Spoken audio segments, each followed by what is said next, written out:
우리나라의 오랜 풍습으로 돌잡이라는 것이 있습니다. 옛날에는 의학이 발달하지 못해서 돌이 되기 전에 죽는 아이들이 많았기 때문에 1년 동안 건강하게 자란 아이를 보고 축하하는 마음으로 돌잔치를 열었죠. 이 돌잔치의 하이라이트가 바로 돌잡이입니다.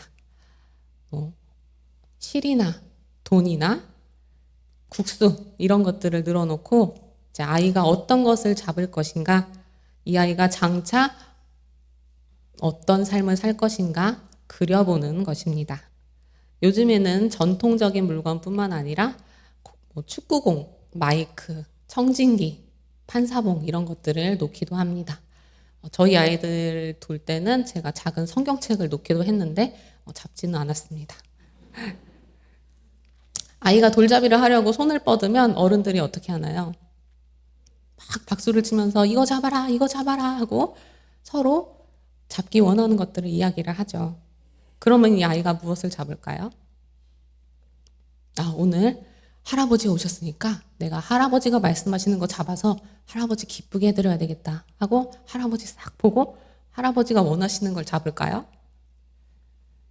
자기가 보기에 좋은 것, 자기가 보기에 호기심이 가는 것을 잡습니다. 사실 이 돌잡이는 아이가 무엇을 잡아도 기쁘고 즐거운 일입니다. 이 돌잡이 상에 놓인 모든 것들이 아이에게 좋은 것이기 때문입니다. 이 아이를 사랑하는 마음을 가득 담아서 이 아이의 건강과 행복을 기원하는 가족들의 사랑이 담겨 있기 때문입니다. 하지만 우리가 자라면서 이제 더 이상 아무거나 선택할 수 없게 됩니다. 아무거나 선택하는 것이 다 좋은 것은 아니기 때문입니다. 오늘 점심에 뭐 먹지? 오늘 날씨 따뜻한데 뭐 입고 나가지? 비 오는데 뭐 입고 나가지? 이런 가벼운 선택부터 우리의 진로, 또 우리의 취업, 결혼, 이사, 이런 인생을 좌우하는 중대한 선택까지 선택의 무게가 점점 무거워집니다. 무엇이 나에게 가장 좋은 선택인지 깊이 생각하고 신중해져야 합니다. 왜냐하면 선택에는 책임이 따르기 마련이고 그 책임을 자신이 오롯이 져야 하기 때문입니다. 그러면 어떤 선택이 가장 좋은 선택일까요? 성경에 선택의 순간이 많이 등장합니다. 그리고 하나님은 가장 좋은 선택이 어떤 선택인지 명확히 드러내 주셨습니다. 하나님은 애굽에서 종살이하며 고통으로 신음하는 히브리 노예들의 기도를 들어주셨습니다. 그리고 그들을 내 소유라고 말씀하시면서 택하셔서 모세를 통해 애굽에서 건져내 주십니다. 이스라엘이 하나님을 택한 것이 아니라 하나님이 이스라엘을 택해 주셨습니다. 신명기 7장 7절에서 8절 말씀 같이 읽겠습니다. 여호와께서 너희를 기뻐하시고 너희를 택하심은 너희가 다른 민족보다 수요가 많기 때문이 아니니라. 너희는 오히려 모든 민족 중에 가장 적으니라.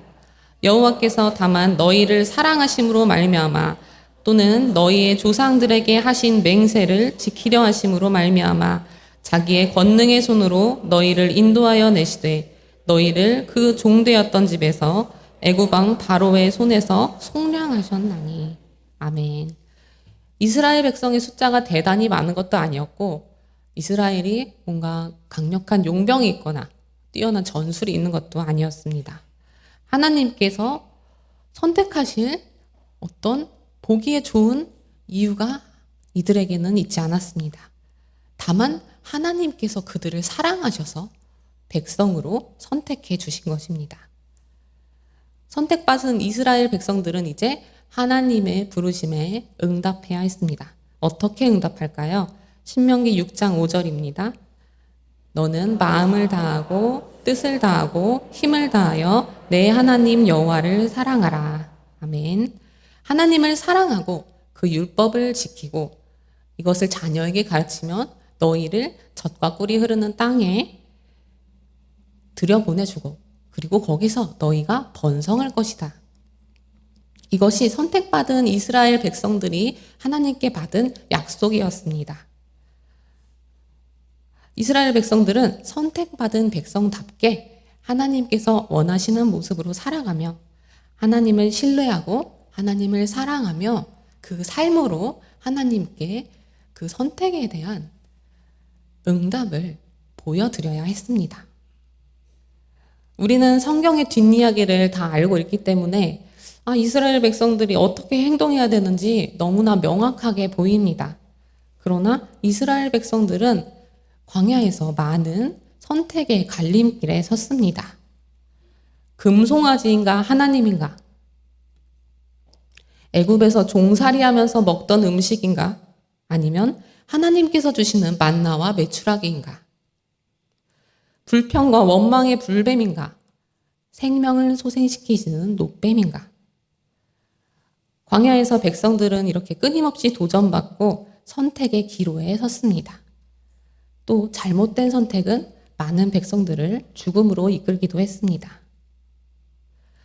우여곡절 끝에 마침내 가나안 족속과 전쟁을 하고 하나님께서 약속하신 그 가나안 땅 앞에서 이제 땅을 분배받게 되었습니다. 땅 분배에 대한 이야기가 여호수아서 13장에서 21장까지 무려 9장에 걸쳐서 펼쳐지고 있습니다. 이렇게 여호수아서에서도 가장 많은 부분을 땅 분배에 대한 이야기로 하고 있다는 것은 이것이 얼마나 이스라엘 백성들에게 중요한 일이었는지를 알려주는 것입니다. 오늘 본문 앞에 보시면 요단 서쪽 땅을 분배하는 자리에 제사장 엘르아살과 군대 지도자인 여호수아, 백성들의 지도자인 이스라엘 지파들의 족장이 모여 있습니다. 이 자리는 인간들이 머리를 맞대고 누가 공이 큰가, 누가 더 좋은 땅을 차지할 것인가 서로 공로를 따지는 자리가 아닙니다. 종교 지도자인 엘르아살이 제사장이 함께 있다는 것은 이것이 하나님께서 함께 하시는 신실한 일이며 영적인 일이라는 것을 알려주고 있습니다. 각 지파의 족장들은 왜 와 있을까요? 이들은 이 땅의 분배가 하나님께서 하시는 신실한 일이라는 것을 보증하는 증인 역할을 합니다. 왜 땅을 이렇게 분배하느냐고 원망하고 불평할 수도 있는데 그 백성들의 불만도 지도자로서 잠재울 수 있습니다. 전쟁에 나서서 싸운 것은 이스라엘이지만 승리는 하나님께서 주시는 것입니다. 이 땅의 분배 역시 그러합니다. 여호수아서 14장 2절을 보시면 여호와께서 모세에게 명령하신 대로 기업을 제비 뽑아 9지파와 반 지파에게 나눠 주었으니 여호와께서 모세에게 명령하신 대로 모세에게 주신 권위 그 뒤에 있는 하나님의 권위에 따라서 제비 뽑기를 하게 됩니다. 오늘날은 제비 뽑기는 간단한 오락처럼 소비가 되지만 여기에 나오는 제비 뽑기는 그 의미가 달랐습니다. 제사장의 가슴 안에 우림과 둠밈이라는 두 돌을 넣습니다. 그리고 기도한 후에 이 돌을 꺼내는데 흰 돌이 나오면 하나님의 뜻으로 알고 검은 돌이 나오면 하나님의 뜻이 아닌 것으로 알았습니다. 잠언 16장 33절 말씀에서 제비는 사람이 뽑으나 모든 일을 작정하기는 여호와께 있느니라 하고 말씀하고 있습니다. 이렇게 우리의 삶과 우리의 모든 걸음은 주님 안에 있습니다. 우리의 삶을 내가 결정하는 것이 아니라 하나님께서 택하시고 결정하십니다.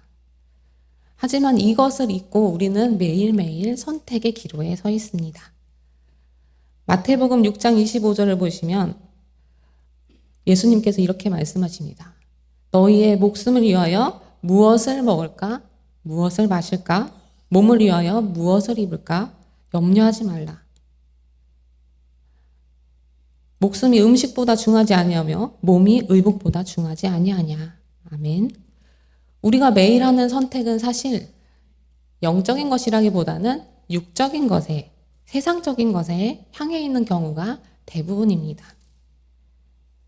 그래서 하나님을 신뢰하라는 단순한 이 답을 우리가 할 수 있는 최고의 선택을 하지 않고 그것이 있는데도 불구하고 우리는 자꾸만 하나님 앞에 오답을 적어서 내는 것입니다. 이스라엘의 백성들이 끊임없이 선택의 기로에 섰던 그 광야에 우리 예수님도 서 계셨습니다. 사탄에게 하나님을 저버리는 선택을 하라는 유혹을 받으셨습니다. 그러나 예수님은 최고의 선택을 하셨습니다. 하나님의 말씀에 비추어 하나님을 온전히 신뢰함으로 시험을 이겨내셨던 것입니다. 그리고 살아계신 하나님의 아들로서 공생애를 시작하신 이후에 예수님은 제자들에게 또 말씀을 듣는 사람들에게 많은 비유들로 선택과 결단을 촉구하셨습니다. 밀인가 가라지인가, 양인가 염소인가, 지혜로움인가 어리석음인가, 반석인가 모래인가, 하나님인가 만몬인가. 여러분 선택하기 어려우십니까? 너무나 쉽죠. 답이 너무 명확합니다. 그러면 이스라엘 백성들은, 이 성경에 등장하는 사람들은 늘 하나님 앞에서 이렇게 오답만 적어서 냈을까요? 정답을 선택한 사람도 있었습니다. 오늘 본문에 나오는 갈렙이 바로 그렇습니다. 갈렙은 먼저 나서서 제비 뽑지 말고 이 땅을 내게 주십시오 하고 이야기합니다. 6절에 보시면 갈렙은 그니스 사람 여분네의 아들이라고 말씀하고 있습니다. 유다 지파의 리더였던 갈렙은 그니스 사람의 후손, 즉 에서의 후손인 에돔 사람이었습니다. 그런데 에돔 사람은 성경 곳곳에서 이스라엘 백성들을 괴롭히고 그들과 척지는 족속으로 나옵니다. 페르시아에서 왕후 에스더를 괴롭혔던 하만도, 또 예수님이 태어날 당시에 2살 아래의 어린이들을 학살하라고 명령했던 헤롯 대왕도 에돔 사람이었습니다. 갈렙은 이렇게 좀 출신이 마뜩찮은 이방인이었습니다. 여분네라는 갈렙 아버지의 이름은 준비한다는 뜻입니다. 갈렙의 이름은 어떤 뜻인지 아시나요? 뭔가 멋있을 것 같죠? 개라는 뜻입니다. 그런데 공격자, 종이라는 뜻도 이 이름에 담겨 있습니다. 그러면 갈렙이 어떤 개입니까? 집에서 기르는 우리 귀여운 애완견이 아니라 주인을 위해 충직하게 싸우고 주인을 지키려고 하는, 주인을 섬기는 종과 같은 그런 개입니다. 주인을 위해 용맹하게 싸우고 성취하려는 충직한 개입니다. 여분네는 무엇을 준비할까요? 약속의 성취를 준비합니다. 그의 아들 갈렙은 하나님의 약속을 위해, 그 성취를 위해서 충직하게 싸우고 변함없이 하나님을 섬겼습니다. 6절의 말씀은 간데스 바네아에서 가나안을 정탐하기 위해서 헤브론으로 12 정탐꾼을 보낼 때 여호수아와 갈렙을 모세가 칭찬한 장면을 떠올리면서 하는 말입니다. 하나님의 사람 모세에게 하나님께서 이르신 말을 당신이 알고 있습니다. 갈렙은 스스로 좀 자기 자랑을 해요. 내가 그때 정말 성실하게 보고했습니다. 하나님께 내가 충성했습니다. 라고 이야기합니다. 민수기 13장 32절, 33절을 보시면 같이 갔던 10명의 정탐꾼들은 가나안 땅을 두고 뭐라고 이야기했을까요? 아낙 조상들이 봐도, 우리가 봐도 우리는 메뚜기 같습니다. 우리는 저 크고 힘센 가나안 사람들을 절대 이길 수가 없습니다. 그 말을 듣고 나니까 온 백성이 울고불고 난리가 났습니다. 이렇게 될 바에는 내가 애굽에서 왜 그 고생을 하고 나왔을까? 내가 애굽 땅에서 죽거나 차라리 광야에서 죽는 게 낫겠다. 난리가 났습니다. 하지만 여호수아와 갈렙은 하나님께서 함께 하시면 우리가 가나안 땅에 들어갈 수 있다고 이야기했습니다. 민수기 14장 7절에서 9절 말씀입니다. 이스라엘 자손의 온 회중에게 말하여 이르되 우리가 두루 다니며 정탐한 땅은 심히 아름다운 땅이라. 여호와께서 우리를 기뻐하시면 우리를 그 땅으로 인도하여 들이시고 그 땅을 우리에게 주시리라. 이는 과연 젖과 꿀이 흐르는 땅이니라. 다만 여호와를 거역하지는 말라. 또 그 땅 백성을 두려워하지 말라. 그들은 우리의 먹이라. 그들의 보호자는 그들에게서 떠났고 여호와는 우리와 함께 하시느니라. 그들을 두려워하지 말라 하나. 아멘. 하지만 백성들에게 이 말이 귀에 들어오지가 않았습니다. 그래서 온 백성들이 여호수아와 갈렙을 돌로 쳐 죽이려고 하는데 여호와의 영광이 회막에서 나타나서 이들을 살려주십니다. 그리고 하나님은 이렇게 말씀하십니다. 9절입니다. 내가 여호와께 충성하였으니 내 발로 밟는 땅은 영원히 너와 내 자손의 기업이 되리라. 아멘. 갈렙은 지금까지 이 말씀을 기억하고 있었습니다. 잊을 수가 없었습니다. 10절에 보면 갈렙이 이렇게 고백합니다. 여호와께서 이 말씀을 모세에게 이르신 때부터 이스라엘이 광야에서 방황한 세월이 45년, 내 나이가 40에서 45년을 더해서 85세가 될 때까지 주님이 오늘 이날 이때까지 나를 생존하게 하셨습니다. 40세에 헤브론을 정탐한 이후에 갈렙은 무려 45년 동안이나 하나님의 약속의 성취를 준비하고 있습니다. 하나님, 내가 이 나이 되도록 하나님께 이렇게 충성했는데 저한테 이제 이 땅 주셔야죠. 이렇게 따질 수도 있었겠지만 갈렙은 구구절절 내가 45년 동안 어떻게 하나님 믿었고 어떻게 살아왔고 내가 얼마나 고생했고 이런 이야기 하지 않습니다. 자기의 이름처럼 아주 충직하게 고백합니다. 여호와께서 말씀하신 대로 내가 지금까지 살아 있습니다 라고 고백합니다. 45년이라는 이 긴 시간 동안 갈렙은 변함없이 하나님만 사랑하고 믿었습니다. 하나님의 말씀이 성취되기 위해서 자신이 지금까지 살아 있었다고 고백했습니다. 허락하신 땅에 들어가려면 갈렙의 이 정도 믿음은 있어야겠죠. 그런데 그렇지 못한 사람에게도 하나님은 은혜를 베풀어서 땅을 분배해 주십니다. 하나님께 예배드리고 율법을 가르치는 레위 지파를 제외하고 갈렙처럼 용감하게 싸운 사람도 또 전장에 나가지 않은 사람도 하나님의 뜻에 따라 각 지파별로 알맞게 땅을 분배받았습니다. 그런데 분배되는 모든 땅이 다 완전히 정복된 것은 아니었습니다. 그 가운데는 아직 들어가지 못한 땅도 있었습니다. 바로 헤브론입니다. 헤브론은 하나님이 아브라함과 야곱과 이삭에게 약속하신 땅입니다. 그리고 아브라함과 이삭과 야곱과 요셉 네 족장의 무덤이 있는 곳이기도 합니다. 또 헤브론은 하나님께서 가데스 바네아에서 이스라엘에게 주시겠다고 약속하신 땅이기도 합니다. 이 헤브론은 족장의 길이라는 곳 한복판에 있는데 헤브론을 통하지 않고서는 예루살렘으로 나갈 수가 없었습니다. 그래서 헤브론은 이스라엘 백성들에게 너무나 중요하고 적들의 손에 맡겨둘 수 없는 땅이었습니다. 하지만 헤브론은 해발 927m라는 아주 높은 곳에 위치한 높은 산지면서 또 험지입니다. 여기에는 크고 튼튼한 성읍들이 있고 아낙 자손들이 거인이자 힘센 아낙 자손들이 거기를 지키고 서 있습니다.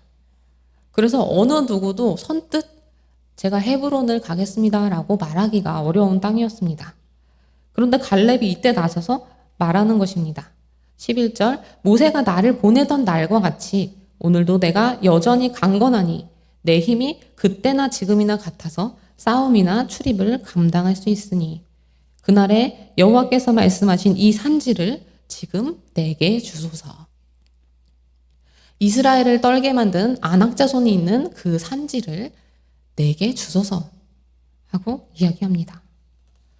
갈렙은 얼마든지 이미 정복된 땅이나 좋은 땅을 저에게 주십시오라고 이야기할 수도 있었습니다. 갈렙은 여호수아 못지않게 강한 사람이었고 가나안을 보고 온 정탐꾼들과 출애굽한 세대 중에서 여호수아와 더불어서 유일하게 가나안에 들어가는 사람이었습니다. 그러면 갈렙이 제가 개국공신이니까 저한테 좀 좋은 땅을 주십시오라고 지금 이야기하는 것일까요? 아니면 백정노장인 갈렙이 내가 싸움을 엄청 잘해서 전쟁 많이 해봤으니까 이제 헤브론 정도는 내가 얼마든지 이길 수 있습니다. 내가 정복할 수 있습니다. 하고 말하는 것일까요? 내가 85세지만 힘이 넘쳐서 노획장을 과시하면서 자신만만하게 이 땅을 달라고 하는 것일까요? 계속해서 12절 보겠습니다. 그곳에는 아낙 사람이 있고 그 성읍들은 크고 견고해도 여호와께서 나와 함께 하시면 내가 여호와께 말씀하신 대로 그들을 쫓아내리이다. 갈렙의 이 선택은 스스로에 대한 자신감, 전쟁에 노련한 장수의 자신감이 아니었습니다. 갈렙은 하나님의 약속이 이루어질 것을 믿었습니다. 내가 85세임에도 하나님이 나에게 그 땅을 주시겠다고 약속하셨기 때문에 그 땅을 내게 주시면 내가 온 힘을 다해서 그 땅을 정복하겠습니다. 내가 아낙 자손을 쫓아내고 그 땅을 얻겠습니다. 이 험한 산지 헤브론을 택한 갈렙의 이 선택은 하나님을 향한 믿음에서 비롯된 선택이었던 것입니다.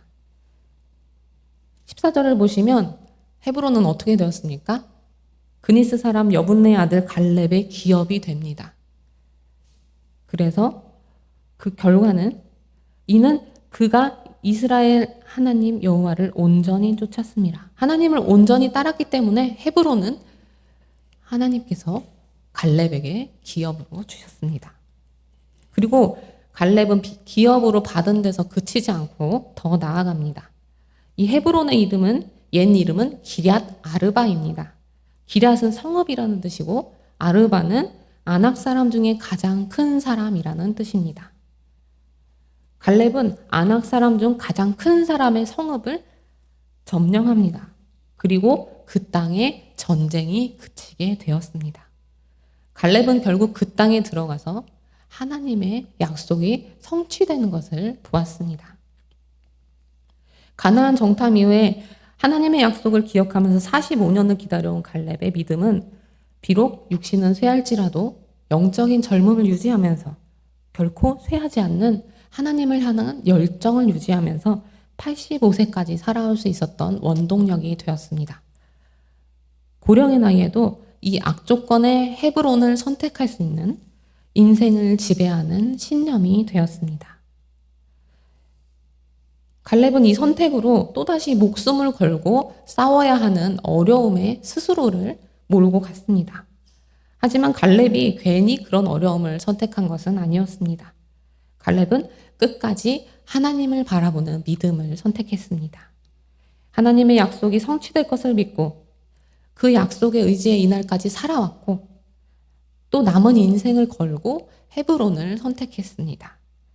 하나님은 이런 갈렙과 함께 하셨고 마침내 전쟁이 그치게 되었습니다.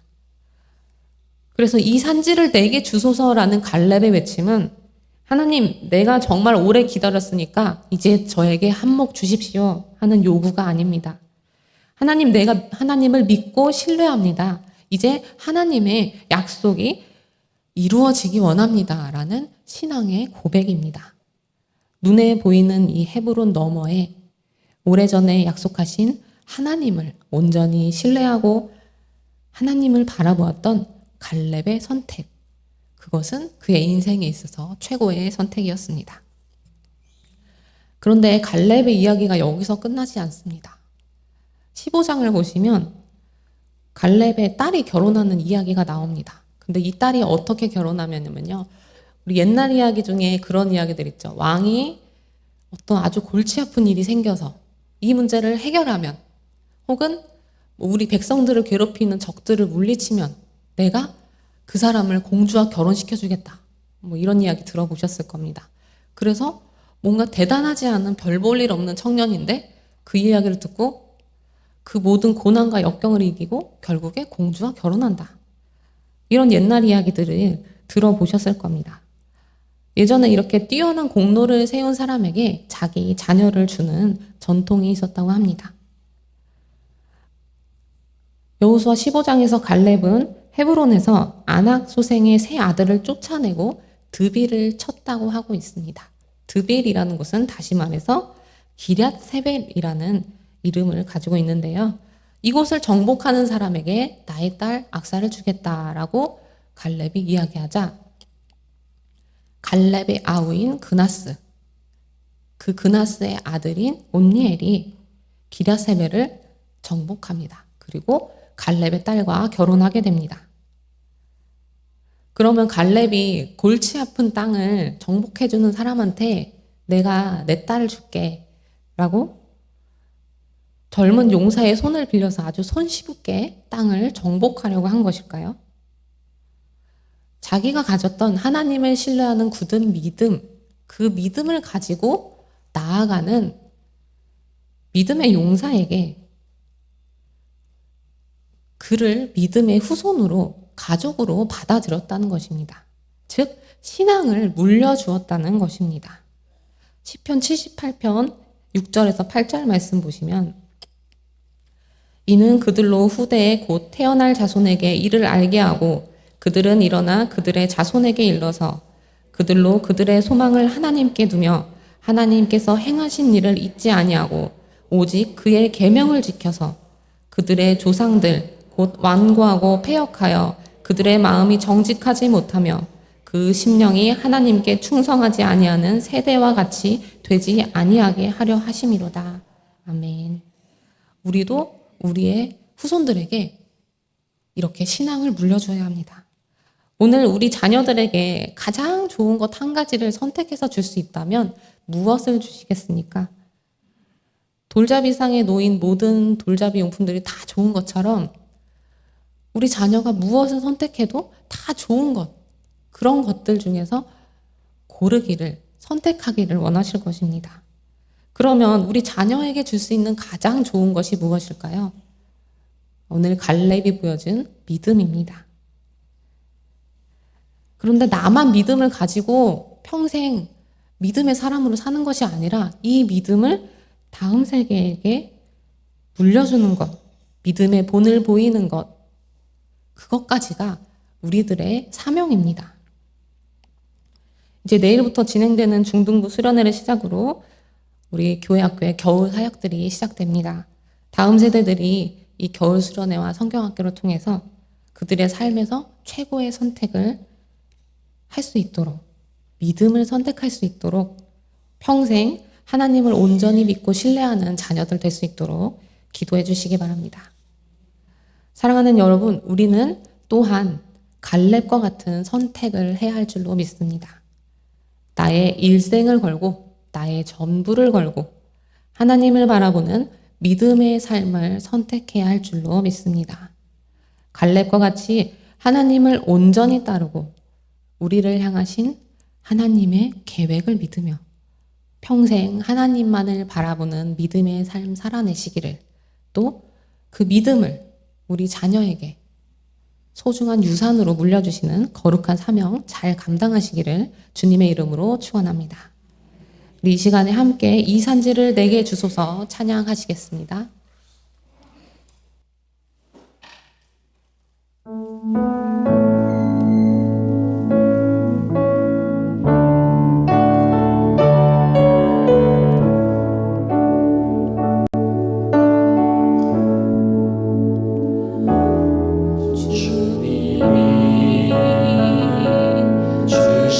땅으로 한 걸음씩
갈렙과 같이 하나님을 온전히 신뢰하는 믿음을 평생 지켜가는 우리가 되도록 인도해 달라고 주여 이름 부르고 기도하시겠습니다.